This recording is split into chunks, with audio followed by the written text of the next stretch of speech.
الحمد لله رب العالمين والصلاة والسلام على سيد الأنبياء والمرسلين نبينا محمد وعلى آله وصحبه أجمعين ومن تبعهم بإحسان إلى يوم الدين أما بعد. محترم حاضرین کرام، کل کی تراویح کی نماز میں سورۃ النساء کی آیت نمبر 6 سے لے کر آیت نمبر 75 تک تلاوت فرمائی گئی. اللہ رب العالمین نے ان آیات کے اندر بہت سے اہم باتوں کا ذکر کیا. کل کے درس میں ہماری گفتگو چل رہی تھی کہ اللہ تعالیٰ نے سورۃ النساء کے آغاز میں ان مسلمانوں کو مخاطب کیا جو یتیم بچوں یا یہ کہ بچیوں کی پرورش فرما رہے ہیں. اللہ رب العالمین نے سب سے پہلے ذکر کیا کہ ان کے مالوں کو ہضم کرنے کی نیت سے اپنے مالوں میں مت ملاؤ. اسی طرح اگر لڑکیاں تمہارے زیر پرورش ہیں، یتیم لڑکیاں، اور اگر تم ان سے شادی کرنا چاہتے ہو ان کے مال کی وجہ سے، ان کے حسن کی وجہ سے، تو جس طرح تم عام عورتوں کو مہر دیتے ہو اسی طرح ان یتیم لڑکیوں کو بھی مہر دو. اگر تم انصاف نہیں کر سکتے تو تمہارے لیے دوسرے راستے کھلے ہوئے ہیں. چاہو تو تم دوسری عورتوں سے 2 شادیاں کر لو، 3 شادیاں کر لو، 4 شادیاں کر لو، لیکن اگر تم انصاف نہیں کر سکتے ان یتیم لڑکیوں کے ساتھ ان سے شادی مت کرو. اسی طرح اللہ رب العالمین نے ذکر کیا کہ زمانے جاہلیت میں ایک ظلم یہ بھی روا رکھا جاتا تھا کہ لڑکیوں کو وراثت میں حصہ نہیں دیا جاتا تھا اور بہت سارے لوگوں کو وراثت میں حصے سے محروم کر دیا جاتا تھا. اللہ تعالیٰ نے جناب محمد رسول اللہ صلی اللہ علیہ وسلم کو دین اسلام دے کر بھیجا اور اس ظلم کا خاتمہ کرتے ہوئے یہ کہا کہ لڑکیوں کو بھی حصہ دیا جائے وراثت میں، لیکن یہ کہ مردوں سے ان عورتوں کو یا یہ کہ لڑکیوں کو وراثت میں حصہ کم ملے گا. اللہ نے متعین کیا للذکر مثل حظ الانثیین کہ 2 مؤنث کے برابر 1 مرد کو ملے گا. اگر بہت سارے لوگ یہ سمجھتے ہیں کہ یہ لڑکیوں پر ظلم ہے، یہ ظلم کیسے ہوگا؟ اس لیے کہ ایک مرد پر معاش کی ذمہ داریاں ہوتی ہے، وہ قوام ہوتا ہے، کمانا اور ساری چیزیں اس کے ذمہ ہوتا ہے. اسی وجہ سے اللہ رب العالمین نے ان کا حصہ زیادہ رکھا ہے عورتوں کے بالمقابل. یہ ظلم ہوتا اگر اللہ تعالیٰ عورتوں کو مردوں کے برابر حصہ دے دیتا تو یہ مردوں پر ظلم ہوتا. اس لیے کہ عورتوں کو مہر کی شکل میں بھی چیزیں مل جاتی ہیں اور وراثت میں بھی اللہ رب العالمین نے حصہ مقرر کر دیا. اور اللہ رب العالمین نے تفصیل کے ساتھ ذکر کیا کہ کس کو کتنا حصہ ملے گا، کس کے عدم موجودگی میں کتنا حصہ ملے گا، اور اگر کس کے موجودگی میں کسے کتنا حصہ ملے گا، تفصیل کے ساتھ ذکر کیا. اور اسی طرح اللہ رب العالمین نے ایک شے یہ بھی ذکر کی کہ وراثت میں میت کے مرنے کے بعد، ایک انسان کے مرنے کے بعد وراثت فوراً تقسیم ہونی چاہیے.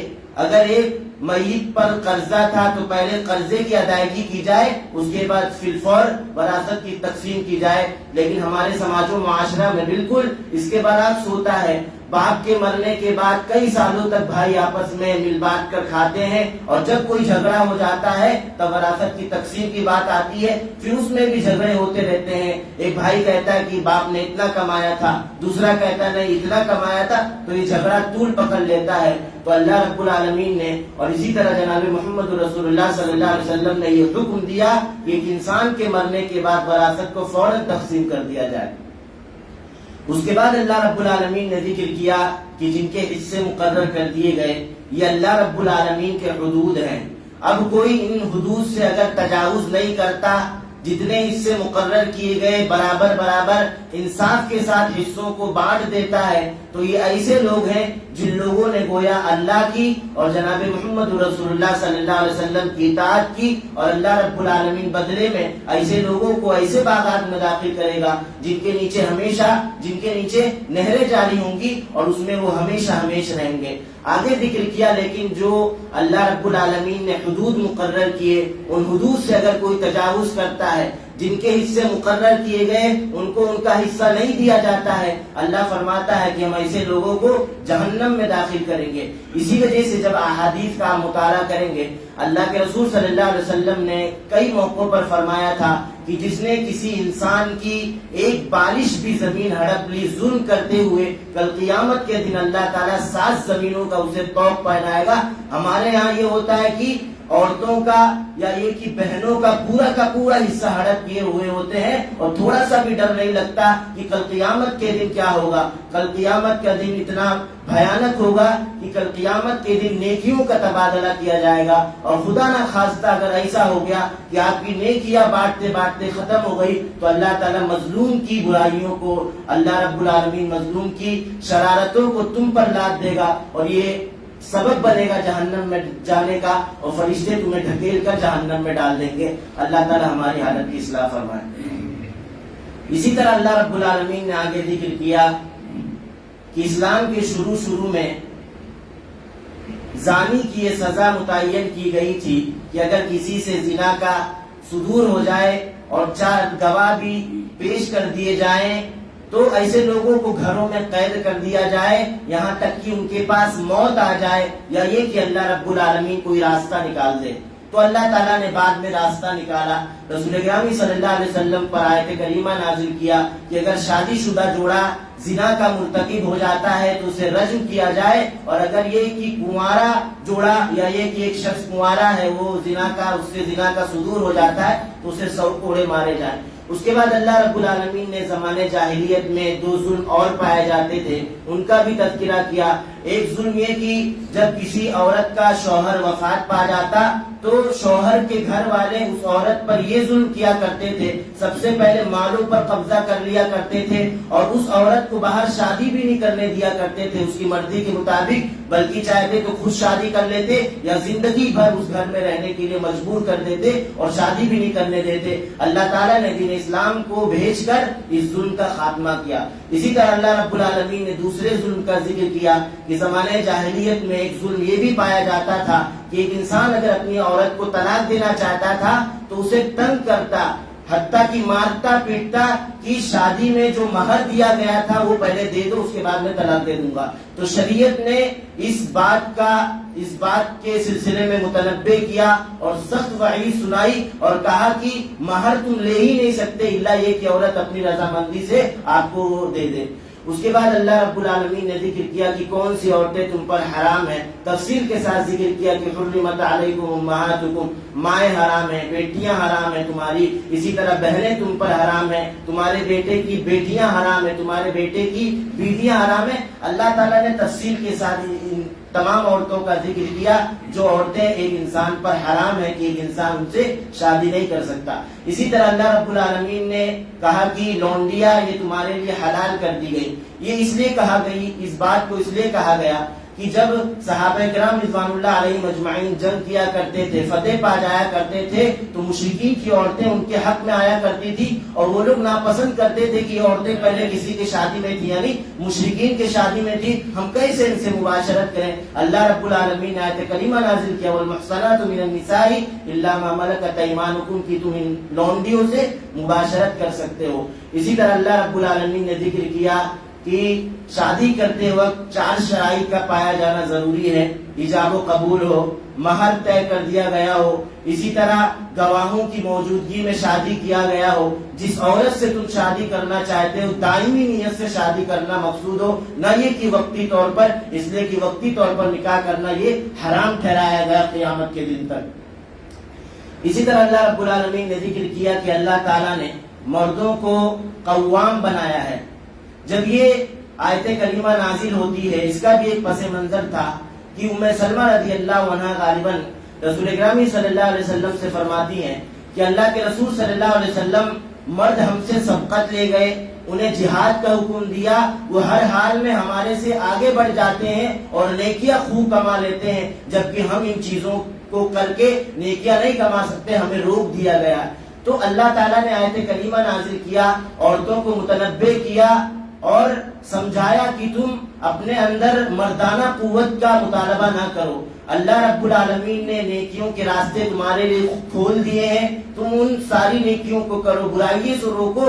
جس طرح تم نیکی کرو گے اللہ تعالیٰ اسی اعتبار سے تمہیں ثواب دے گا. اس کے بعد اللہ رب العالمین نے تمام مسلمانوں کو حکم دیا, تمام لوگوں کو حکم دیا کہ اللہ رب العالمین کی عبادت کی جائے, اس کے ساتھ کسی کو شریک نہ ٹھہرایا جائے, والدین کے ساتھ, قرابت داروں کے ساتھ حسن سلوک کیا جائے, اور دیگر چیزوں کا اللہ رب العالمین نے ایک مسلمان کو کرنے کا حکم دیا اپنی زندگیوں میں. اسی طرح اللہ رب العالمین نے ذکر کیا کہ ایک انسان کے پاس وضو بنانے کے لیے پانی نہیں ہے, ایک انسان ناپاک ہو گیا ہے, اسے غسل کرنے کے لیے پانی نہیں ہے, تو اللہ رب العالمین نے تیمم کی علت کو آیت کریمہ میں یا ایھا الذین آمنوا لا تقربوا الصلاۃ والی آیت میں بیان فرمایا. اسی طرح اللہ رب العالمین نے آگے ذکر کیا کہ اللہ اس کے رسول صلی اللہ علیہ وسلم کی ہر حال میں اطاعت کی جائے, اور ولی امر کی یعنی حکومت وقت کی, اسی طرح علماء کی بھی اطاعت کی جائے. اس کے بعد اللہ تعالیٰ نے ایک اہم شے کا حکم دیا کہ اگر تمہارے معاملات میں, تمہارے درمیان کسی شے میں اختلاف ہو جائے تو تمہارا مرجع و مصدر کیا ہونا چاہیے؟ کوئی امام ہونا چاہیے, کوئی بزرگ ہونا چاہیے؟ نہیں, تمہارا مرجع و مصدر یعنی تم کہاں لوٹو گے, حل کہاں تلاش کرو گے؟ اللہ کی کتاب میں. اور اسی طرح اگر اللہ کی کتاب میں مسئلہ نہیں ملتا تو جناب محمد رسول اللہ صلی اللہ علیہ وسلم کی احادیث میں تلاش کرو گے. اس کے بعد اللہ رب العالمین نے ذکر کیا کہ اگر کوئی ایسا نہیں کرتا ہے فلا وربک لا یؤمنون حتی یحکموک فیما شجر بینہم, کہ اگر ایک انسان اللہ کے رسول صلی اللہ علیہ وسلم جو فیصلہ کر دے اس فیصلے کو تسلیم نہیں کرتا, اسی طرح احادیث کے مطابق اگر وہ اللہ کے رسول صلی اللہ علیہ وسلم کے فیصلے میں شک کرتا ہے تو ایسا انسان کبھی بھی مومن نہیں ہو سکتا. اس آیت کے پس منظر میں ایک شے ذکر کی جاتی ہے کہ اللہ کے رسول صلی اللہ علیہ وسلم کے زمانے میں کچھ لوگ ایسے تھے کہ جب کسی معاملات کے میں اختلاف ہو جاتا تو فیصلہ کرنے کے لیے یہودیوں کے علماء کے پاس جاتے اور اسی طرح دیگر لوگوں کے پاس جاتے. تو اللہ تعالیٰ نے آیت کریمہ جب نازل کی یا یہ کہ ان لوگوں پر مصیبت آ جاتی, انہیں سزائیں دی جاتی اس جرم کی, تو یہ لوگ کہا کرتے تھے ایسا نہیں کہ ہم اللہ کے رسول صلی اللہ علیہ وسلم کے فیصلے پر راضی نہیں ہوں گے, اللہ کے رسول جو فیصلہ کریں گے ہم اسے تسلیم کریں گے. بس یوں ہی ہم چلے گئے تھے ان لوگوں سے مسئلہ پوچھنے کے لیے, ان لوگوں کو اپنا فیصل بنانے کے لیے. اللہ نے آیت کریمہ نازل کر کے تنبیہ کی, جب تک تم جناب محمد رسول اللہ صلی اللہ علیہ وسلم کو اپنے تمام معاملات میں فیصل نہیں بنا لیتے, جو فیصلہ کرتے اس کو تسلیم نہیں کرتے, تم اس وقت تک مومن ہو ہی نہیں سکتے. اس کے بعد اللہ رب العالمین نے ذکر کیا کہ جو اللہ اس کے رسول کی اطاعت کرے گا ہر مسئلے میں جناب محمد رسول اللہ صلی اللہ علیہ وسلم کو اپنا فیصل مانے گا, جو فیصلہ کر دیں گے خوشی خوشی اس کو تسلیم کرے گا, اور اگر عمل کرنے والا کوئی ایسی چیز ہے تو عمل بھی کرے گا. تو اللہ رب العالمین فرماتا ہے کل قیامت کے دن ہم ان لوگوں کو ایسے لوگوں کے ساتھ رکھیں گے جن لوگوں پر اللہ رب العالمین نے انعام کیا, یعنی نبیوں کے ساتھ, صدیقین کے ساتھ, شہداء کے ساتھ اور نیک لوگوں کے ساتھ. وحسن اولئک رفیقا, یہ بہترین لوگ ہیں. ہم الحمدللہ ہر نماز میں دعا کرتے ہیں کہ اللہ تعالیٰ ہمیں ان لوگوں کے راستے پر چلا جن لوگوں پر تو نے انعام کیا. دعا تو کرتے ہیں لیکن اکثر مسلمانوں کا یہی حال ہے کہ اللہ اس کے رسول صلی اللہ علیہ وسلم کی اطاعت نہیں کرتے, یا یہ کہ کسی ایسے موقف پر ہوتے ہیں انہیں سمجھایا جاتا ہے کہ حدیث یہ کہتی ہے, اس کے باوجود بھی اللہ کے رسول صلی اللہ علیہ وسلم کے فرمان کو عمل کرنا چھوڑیے, ایکسپٹ کرنے کے لیے بھی تیار نہیں ہوتے. یہ کہتے کہ ہمارے فلاں امام نے ایسا کہا تھا, ہمارے فلاں بزرگ نے ایسا کہا تھا.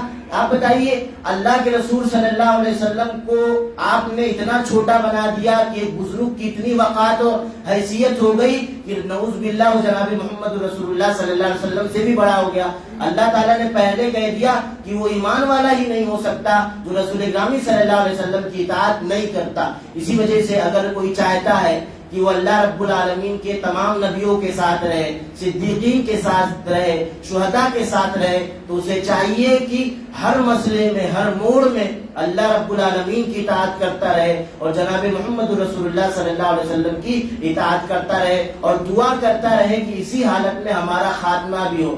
اسی طرح آگے اللہ رب العالمین نے ذکر کیا کہ منافقین اور اسی طرح مشرکوں کے ساتھ جنگ کرتے رہو. کیوں جنگ کرو؟ اس لیے کہ انہوں نے دنیاوی زندگی کو خرید لیا ہے, انہوں نے دنیاوی زندگی کو سب کچھ اپنا سمجھ لیا ہے, لہذا تم ان سے قتال کرو. اگر تم ان سے قتال کرتے ہو دو ہی صورت پیش آئے گی, یا تو تم فتح پا جاؤ گے یا تو شکست دے دیے جاؤ گے. تو ہر حال میں اللہ تعالیٰ تمہیں نیکیوں سے نوازے گا. اگر تم شہید ہو جاتے ہو تو شہداء کا درجہ بہت بڑا ہے, ایک حدیث کے مطابق اس سے بڑی کوئی نیکی ہی نہیں ہو سکتی. اور اسی طرح اگر تم فتح دے دیے گئے تب بھی تمہیں اجر ملے گا, مال غنیمت کے سلسلے میں مال غنیمت سے تمہیں نوازا جائے گا. اس کے بعد اللہ رب العالمین نے ذکر کیا کہ بہت سارے مسلمان ایسے ہیں کہ اللہ تعالیٰ نے اور رسول گرامی صلی اللہ علیہ وسلم نے ہجرت کرنے کا حکم دیا, اس کے باوجود بھی بوڑھے ہونے کی وجہ سے, عورت ہونے کی وجہ سے, بچے ہونے کی وجہ سے وہ ہجرت کی طاقت نہیں رکھتے ہیں, اور وہ لوگ بیچارے مجبور ہیں. اللہ سے دعا کرتے رہتے ہیں کہ اللہ تعالیٰ ہمیں ان ظالموں سے بچا, ہمارا کوئی مدد کر, ہماری مدد فرما. تو اللہ کے رسول صلی اللہ علیہ وسلم کو اور مسلمانوں کو حکم دیا گیا کہ ان لوگوں سے قتال کرو اور مسلمانوں کو ان کے ظلم سے بچاؤ. تو اہل علم لکھتے ہیں کہ یہ جہاد کی دوسری قسم ہے. پہلی قسم یہ ہے کہ اللہ کے دین کے خاطر جہاد کیا جائے, اللہ کے دین کے نشر و اشاعت کے خاطر جہاد کیا جائے. اور دوسری قسم جہاد کی یہ ہے کہ جن لوگوں پر ظلم کیا جا رہا ہے انہیں ظلم سے بچانے کے لیے جو لوگ ظلم کر رہے ہیں ان سے جہاد کیا جائے. تو یہ چند باتیں تھی جو اللہ رب العالمین نے ان آیات میں ذکر کی. اللہ رب العالمین سے دعا ہے کہ بار الہ ان آیات کے اندر خاص طور پر سب سے زیادہ تنبیہ کی گئی کہ ہر موڑ پر, ہر مسئلے میں اللہ اس کے رسول صلی اللہ علیہ وسلم کی اطاعت کی جائے, اللہ اس کے رسول صلی اللہ علیہ وسلم کو اپنا فیصل مانا جائے. جب بھی اختلاف ہو تو اپنا مرجع و مصدر کسی امام کو, کسی بزرگ کو, کسی ولی کو نہ بنایا جائے بلکہ اللہ اس کے رسول کو بنایا جائے. اللہ تعالیٰ سے دعا ہے کہ بار الہ ہمیں تمام لوگوں کو ان احکام پر عمل کرنے کی توفیق عطا فرما, اور جب تک دنیا میں زندہ رکھ اللہ اس کے رسول کی اطاعت کرتے ہوئے ہمیں دنیا میں زندہ رکھ. ہمارا خاتمہ فرما تو ایمان ہی کی حالت میں فرما, اسی لیے کہ ایک انسان کی کامیابی اسی میں ہے. اللہ تعالی ہمیں ان تمام باتوں کی توفیق عطا فرما. آمین. وآخر دعوانا الحمدللہ رب العالمین. سبحانك اللهم وبحمدك أشهد أن لا إله إلا أنت أستغفرك وأتوب إليك. والسلام عليكم ورحمة الله وبركاته.